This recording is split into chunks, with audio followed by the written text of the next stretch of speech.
Good afternoon everybody, welcome to this week's Tillers Turf Talk. Hope you're all keeping really well. So lovely day at Tillers today, and we're out doing a bit of a field walk, just having a quick look round. Obviously I've got the camera with me, so fabulous stuff. So it's been lovely weather recently. I'm sure we've all been out in the gardens enjoying it. I hope you managed to keep a bit of water going on your new turf, keep that going. Now finally at Tillers, after I don't know 6-7 weeks, we finally had some significant rainfall. It's absolutely fabulous. You know, not just for us but for everybody's gardens, everybody's lawns, everybody's new turf. It's going to regenerate and revitalise absolutely everything, so fabulous stuff. So what we're going to look at this week is something we've not really looked at before, and that's a little bit about sort of sampling and learning all about our fields, not just what's on top but also what's below. So what we're going to do today is I'm going to do some soil samples, and the way I do that is such like I'm going to do the field behind me now. Obviously we can't sample every piece of the field. That would just be impossible, and obviously be no field left.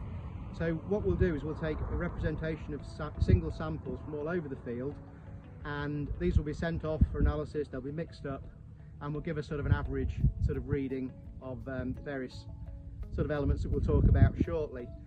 So what we tend to do in the field is we tend to do a bit of a W shape, and that way we're sort of covering the main body of the field from corner to corner, from middle to middle and across the centre, so we cover all bases that way. Now I like to take maybe, I don't know, maybe 20 samples per hectare, and I'll tend to do these sort of 5 on each line of the W.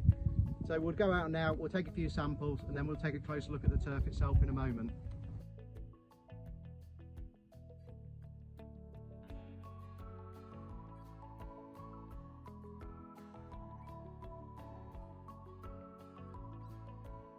Now when we're taking the samples, a couple of really important bits of kit that we need to take with us.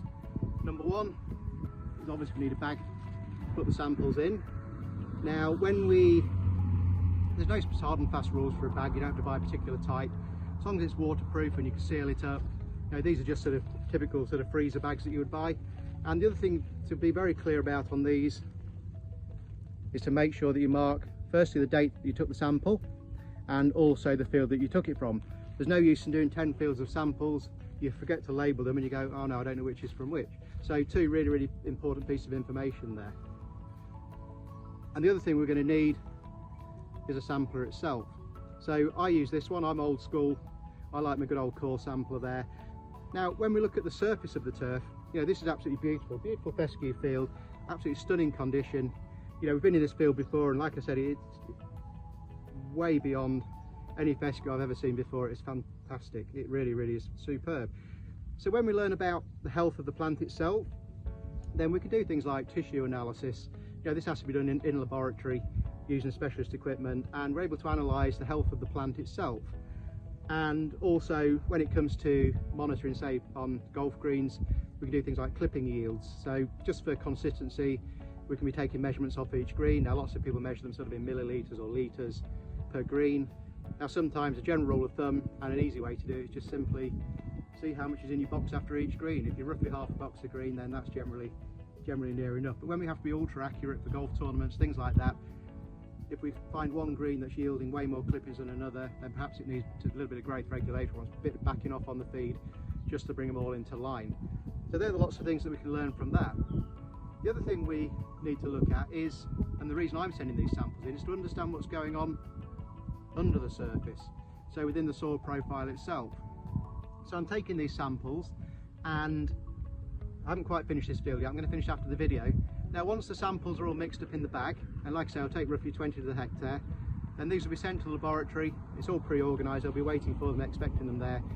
They will then go through the process, because we've taken random samples from all over the field, because they will mix them all together, and that will give us our sort of average readings for the field. So we're looking for things like, you know, potassium, phosphate, magnesium, pH levels. You know, pH very important in certainly growing fine turf. You know, we like the pH to be sort of between, I guess, 5 and 7. Any higher than that, any alkaline sort of soil, yes, we still grow turf on it, but things like bent grasses will run the risk of things like take-all patch and other things like that. So slightly on the acidic side is absolutely ideal. So we're going to find out just where these fields are at. I think they're in good condition. Well, we know they are. You know, we can see the way the turf's growing here. There's clearly no underlying issues. But generally when there is something going on the surface, there's usually something underneath that needs to be explored. So great tool this, brilliant for the job, and We've done 3 or 4 fields now. I've got a few more to do, and then these samples will be off to the post office this afternoon, double bagged so they're nice and secure and safe, and we should get those results back, you know, sort of within the next week, and we'll know then what we need to be applying or backing off on, or anything that might need slightly amending. So important stuff, particularly in production, not quite so important in your back garden, but certainly on golf courses they'll all be doing soil sampling, as will any football stadiums or the sports grounds, specialist areas like that, just to keep, you know, where we have to monitor and manage the playing conditions. Then all this data information is very, very important to us. You know, we've seen previous videos, if you take a look back, we're looking at things like Clegg hammering and stimp metering, you know, gauging performance. This is more about engaging the performance of the field itself that the turf is in. So it's fabulous stuff, interesting stuff, and we'll just take a look at a couple of other things that we might use the Cora for. So for me, every turf manager should have one of these. You know, poke them in your turf surfaces every week and see what's going on. So for us here, if we go for instance into a revetting field, we can look at the depth of sand in the core sample. Here we can see that's about 40 millimeters. That tells us we've got sufficient sand on now to make this a saleable product. This one is off a reasonably new sowing, sort of beginning of the year, and we're starting to sand this one now. This is going to be a Greens on Root Zone product, and at the moment we started sanding it here, but again we can just gauge the level of the sand. There's about 4 millimeters on there, so there's a couple of applications. We'll be getting that to 20-25 mil prior to harvest. So really, really important, and the Cora enables us to monitor that level to ensure we don't put too much or too little sand on when it comes to the point of harvest. The final thing it's good for, and again this is a new sowing, and this was sown towards the back end of last year, a new fescue crop. Now the things we look at here are things like the organic matter layer here, of which there is, well, little or nothing, but also we can gauge the root development.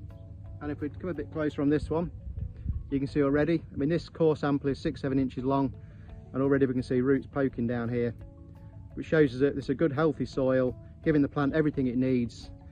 And the other thing you can test for with the soil is what we call PSD, which is particle size distribution.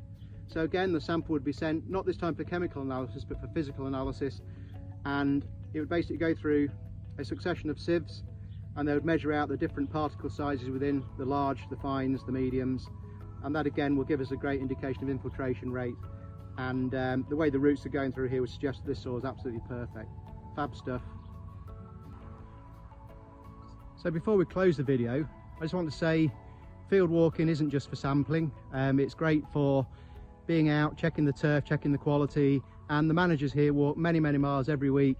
You know, we've said it many times in previous videos that we take the quality control very, very seriously, and there's no part of this field goes, you know, without sort of inspection and a review. So that's what we do. But not only is it great for looking at the fields, it's great for keeping us fit and healthy too.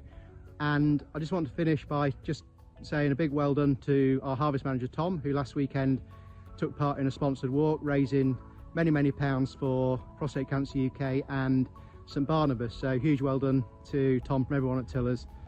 Brilliant stuff, and like I say, supporting 2 fantastic charities. Well done. Well, I hope you enjoyed this week's Tillers Turf Talk. A bit of a super quick one. We've just been trying to dodge all the rain showers and everything else, so it's been difficult, and with all the rain we haven't got so many things like mowers not out, so there's not too many other things to look at this week. But I thought it's been an interesting subject for you. Again, my videos are not just made for turf managers or turf growers, they're also made for anybody that's got a healthy interest in the lawns or just turf in general. So hopefully everybody's learning something from the videos. We really enjoy doing them. So finally, just to thank you all again for watching. Please continue to subscribe if you haven't already. Please like, share, retweet, help us grow the channel. Now next week we're on the road. I'm not going to give any spoilers to where we are, but we won't be in the UK. So I'll be doing a video from over there, and hopefully that'll be ready for you next Friday. So in the meantime, have a great weekend everybody. Look after yourselves, and we'll catch up soon. Cheers for now.